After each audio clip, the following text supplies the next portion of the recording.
그래, 요즘 너 예, 뭐? 장가 못 갔고요. 취업 준비 중입니다. 한 잔 더 드릴게요. 엑시트입니다.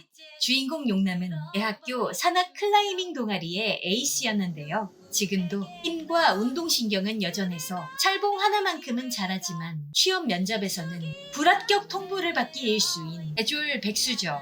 어느 날 낮 용남은 불합격의 서름을 찬란한 철봉 묘기로 달래는데요. 이때 한 무리의 초등학생 남자아이들이 놀이터를 향해 다가오죠.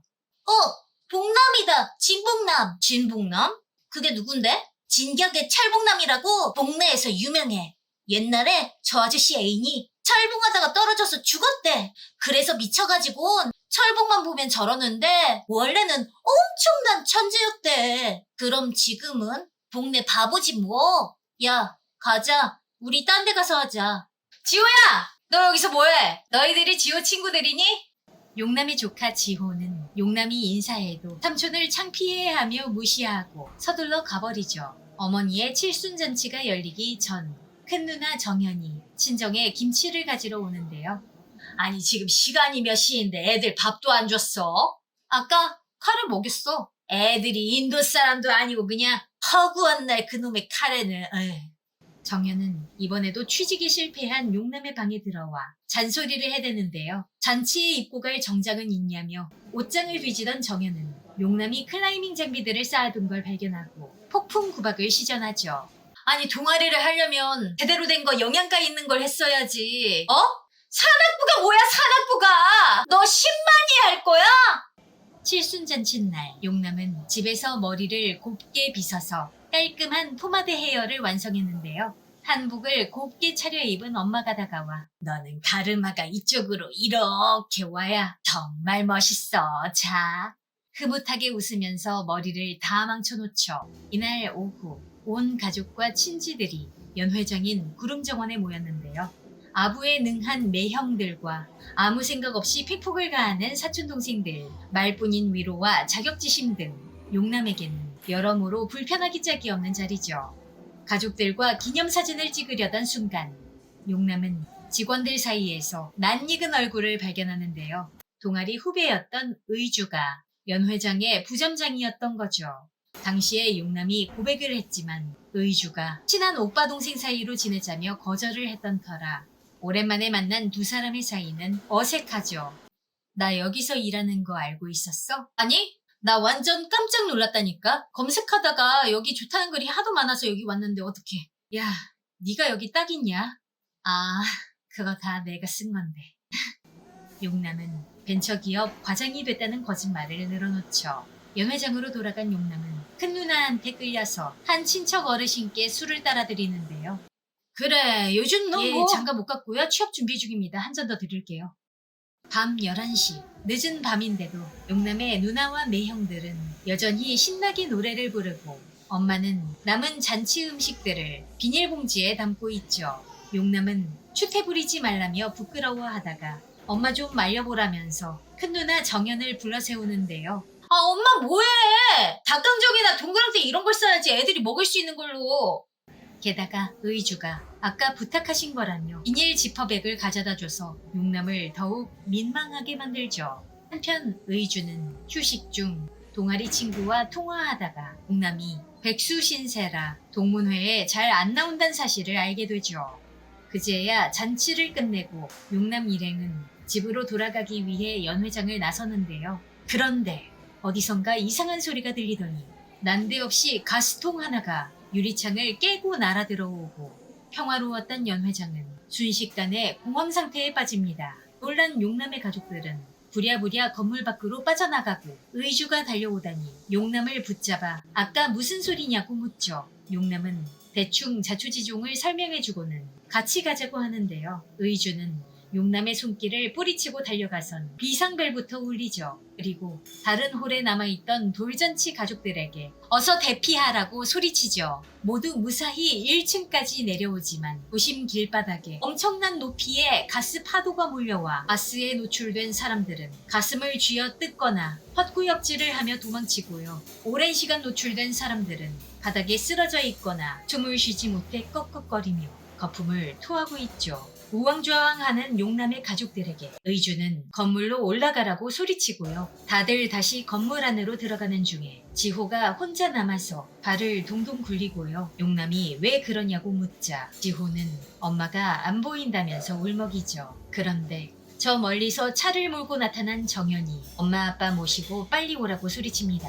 용남은 뒤를 보라고 말하며 위험하니까 어서 차에서 나오라고 소리치고요. 이에 정연은 백미러로 도로를 메꾸는 가스를 확인하고는 서둘러 차에서 내려 뛰다가 한복 치마에 걸려 넘어지는 바람에 바닥에 깔려있던 가스를 마시고 곧바로 피부가 헐고 호흡곤란 증상을 겪죠.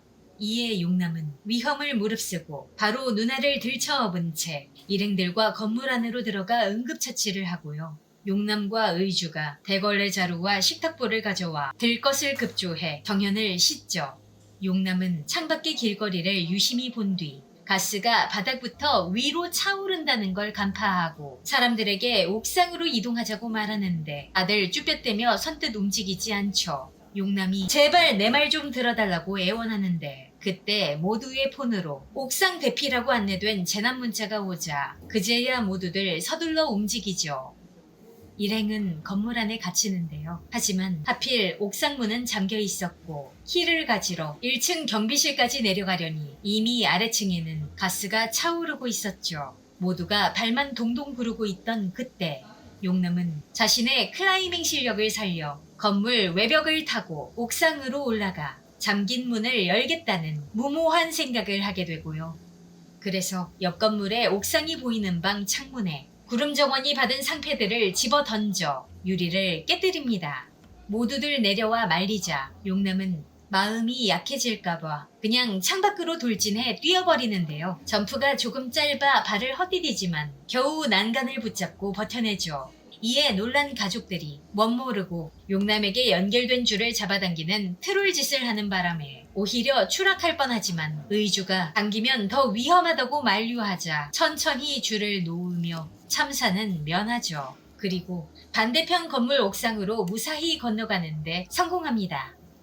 처음엔 안전장치로 로프를 중간중간 블록에 묶으며 올라가는데요. 마지막엔 줄의 길이가 모자란 상황이 되어버렸고 할 수 없이 용남은 아예 줄을 풀어버리고 맨몸으로 올라가죠.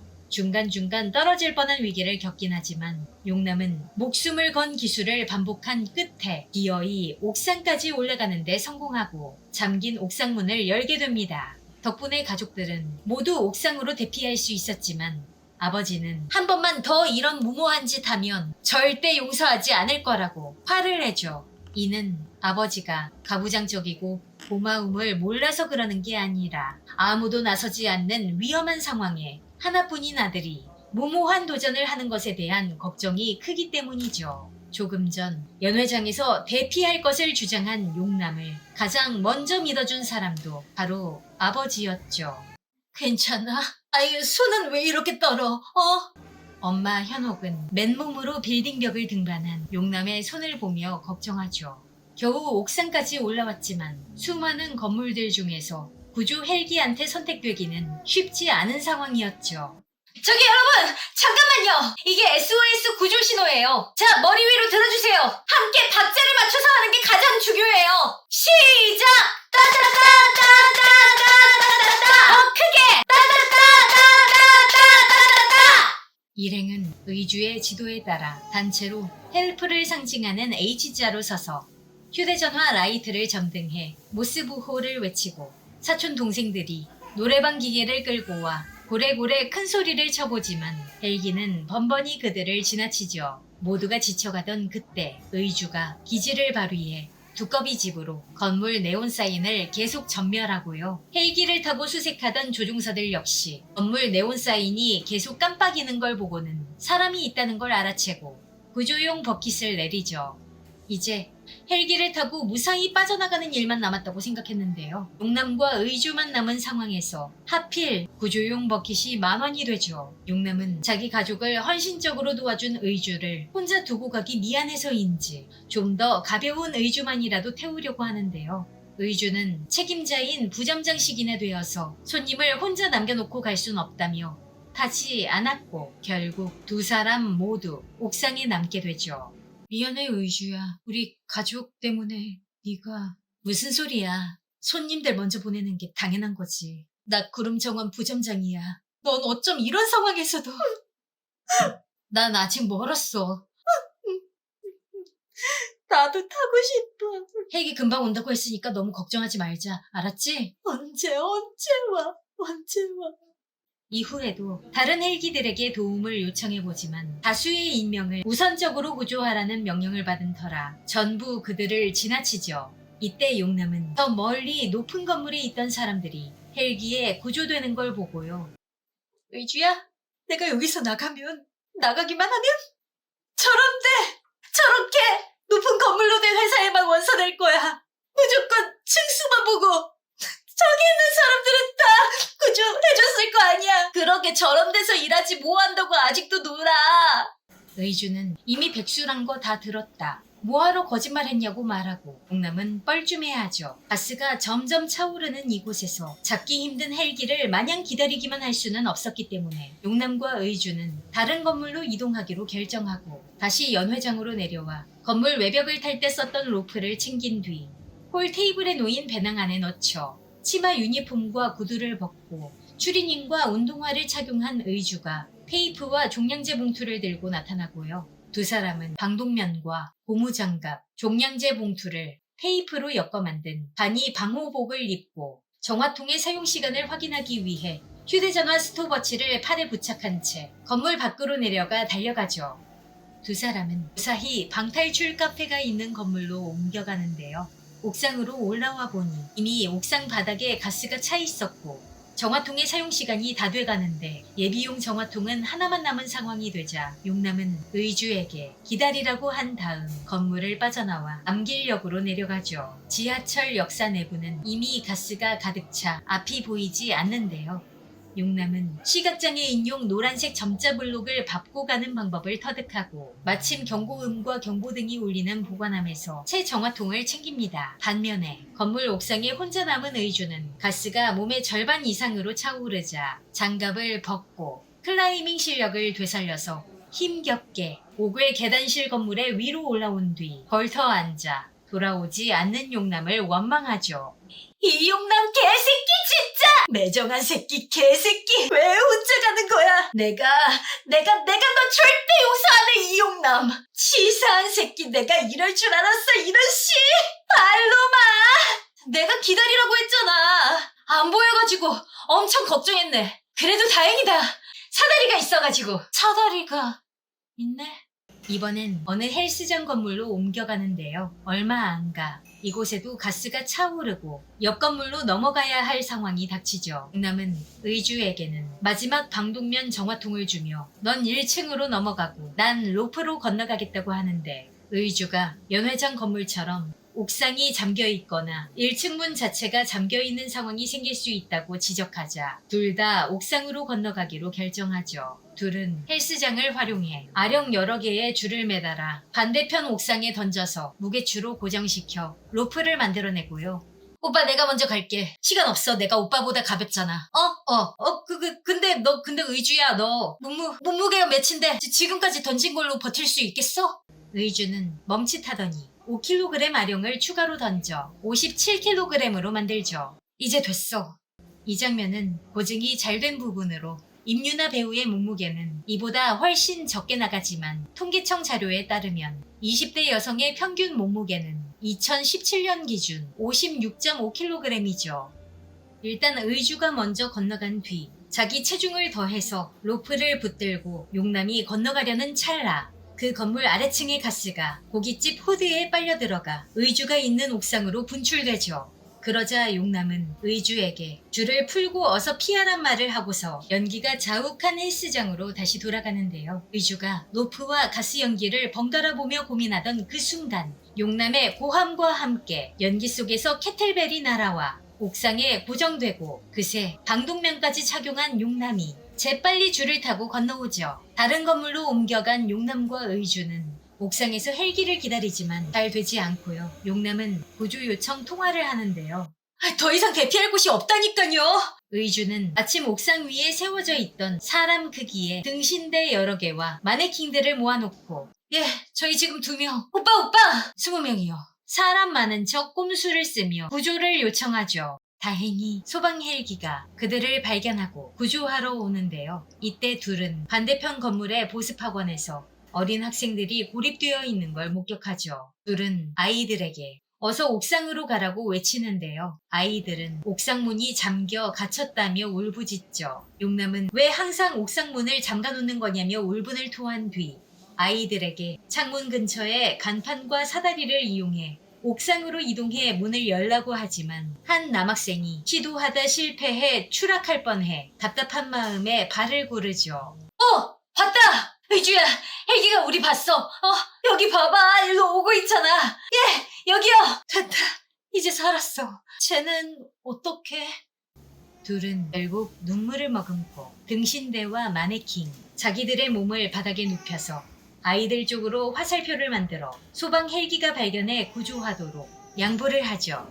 이후 인근 주유소의 2차 폭발로 다스가 폭압에 밀려 엄청난 높이로 파도처럼 밀려오자 용남과 의주는 가장 높고 안전한 멀리 있는 타워 크레인까지 가기 위해 죽을 힘을 다해 여러 건물의 옥상을 달리고 벽을 타죠.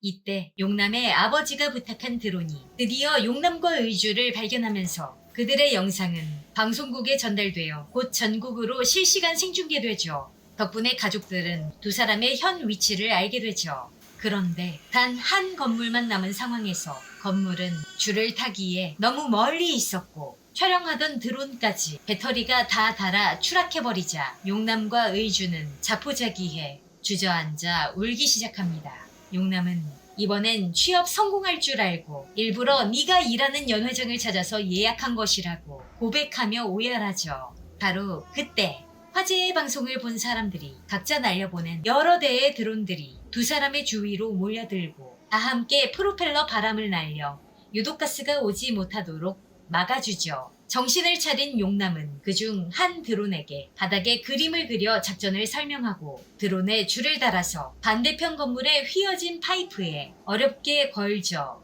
우리 완등 가자. 그래 가자. 완등.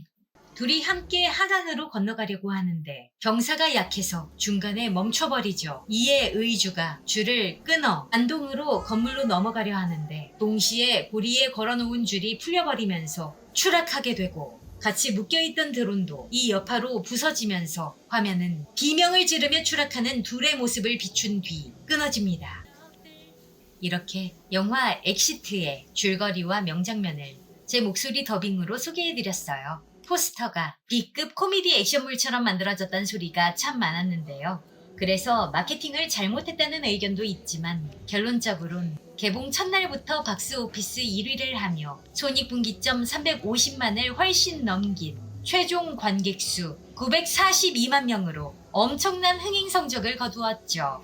영화 속에 사건을 일으킨 범인은 빠르게 가스를 살포하고 스스로 목숨을 끊은 모습으로만 비추고 더 이상 언급되지 않는데요. 저는 극장에서 이 영화를 관람할 당시 범인의 사연이 다뤄지지 않아서 의아한 기분이 들었었는데 지나고 보니 영화의 주연이나 조연도 아닌 범죄자의 구구절절한 사연이나 심파에 많은 시간을 할애해주면 이 영화가 전반적으로 가진 코미디의 당위성이 심각하게 떨어지게 될 것 같아요. 이 영화의 이상근 감독이 이와 같은 이유로 범죄자나 피해자에 집중하지 않고 두 주인공에게 집중해 비교적 가벼운 분위기로 연출했다고 밝혔죠. 그리고 이 영화는 도시에서의 재난 상황에서 실제 활용 가능한 생존법을 오류가 적고 고증에 충실하게 많이 알려준 관련 전문가가 봤을 때도 굉장히 교육적이고 유익한 영화라고 합니다.